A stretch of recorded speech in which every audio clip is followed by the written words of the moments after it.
Assalamualaikum warahmatullahi wabarakatuh. Apa kabar solih-solihah? Bagaimana kabar puasa hari ini? Semoga senantiasa menyenangkan dan penuh dengan misi kebaikan ya. Nah, kembali lagi pada acara LHI Berkisah. Semoga Ramadan semakin berkah.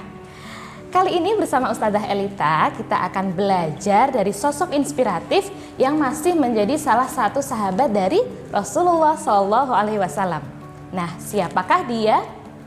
Nah, cluenya adalah nama sahabat ini bahkan disebut langsung oleh Allah Subhanahu wa Ta'ala.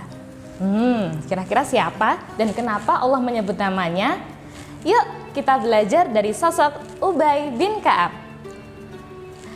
Ubay bin Ka'ab merupakan salah seorang sahabat yang namanya disebut oleh Allah Subhanahu wa Ta'ala. Nah, ceritanya pada suatu hari Rasulullah Shallallahu Alaihi Wasallam berkata kepadanya, "Hai Ubay bin Ka'ab, aku dititahkan oleh Allah Subhanahu wa Ta'ala untuk menyampaikan Al-Quran kepadamu."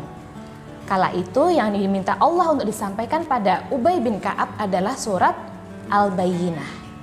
Nah, pada kesempatan itu perasaan yang bahagia namun juga cemas, beneran nih begitu ya. Namaku disebut oleh Allah begitu, bahkan Rasulullah diminta untuk membacakan Al-Quran kepadaku. Nah, maka dengan perasaan yang penuh dengan harap namun juga cemas, Ubay bertanya kepada Rasulullah, "Wahai Rasulullah, sungguh demi ayah dan ibuku yang menjadi tawanan, apakah betul namaku disebut oleh Allah?" Maka Rasulullah pun menjawab, "Ya, Allah menyebutkan namamu dan turunanmu di tingkat tertinggi." Masya Allah, betapa bahagianya Ubay bin Ka'ab mendengar kabar tersebut. Menjadi salah satu yang diucapkan langsung namanya oleh Allah Subhanahu wa Ta'ala, Zat yang maha tinggi, yang maha agung. Nah, di kisah yang lain, sosok Ubay bin Ka'ab ini juga kita kenal sebagai sosok sahabat yang diapresiasi oleh Rasulullah SAW terkait dengan capaian keilmuannya. Nah, pada suatu ketika Rasulullah SAW bertanya dengan panggilan akrabnya yaitu Abu Munzir, ya, "Wahai Abu Munzir, ayat manakah dari kitabullah yang teragung?" Kemudian Ubay bin Ka'ab berkata, "Sungguh hanya Allah dan Rasulnya yang lebih tahu." Namun Nabi SAW mengulangi lagi pertanyaannya, "Abu Munzir, ayat manakah dari kitabullah yang teragung?" Maka Ubay bin Ka'ab pun menjawab dengan mengutip Quran surat Al-Baqarah ayat 255, "Allahu la ilaha illa huwal hayyul qayyum." Allah, tiada Tuhan selain Dia yang maha hidup lagi maha pengatur. Masya Allah, dengan penuh rasa bangga dan kebahagiaan, Rasulullah kemudian menepuk dadanya ya dengan teramat bangga, kemudian berkata pada sahabatnya ini, "Hai Abu Munzir, selamat bagimu atas ilmu yang kau capai." Nah, kepahaman terhadap agama, kefakihannya terhadap Islam, ini yang membuat Rasulullah sangat mencintai sahabatnya ini. Ubay bin Ka'ab radhiyallahu an merupakan salah seorang penulis dari beberapa orang penulis wahyu dan penulis-penulis surat. Begitupun dalam menghafal Al-Quran, membaca dan memahami ayat-ayatnya. Nah, sahabat Ubay bin Ka'ab ini merupakan salah satu orang yang paling unggul di antaranya. Di cerita yang lain, selain kefakihan dan kepakarannya terhadap ilmu, Ubay bin Ka'ab ini juga tidak hanya berhenti ya pada pemahaman saja, tapi sosok Ubay bin Ka'ab ini juga dikenal sebagai sosok pemersatu umat. Nah, ceritanya setelah Rasulullah SAW meninggal dunia, sosok Ubay bin Ka'ab ini menepati janjinya untuk senantiasa tekun dan setia baik dalam hal beribadah maupun dalam keteguhan beragama dan keluhuran akhlak.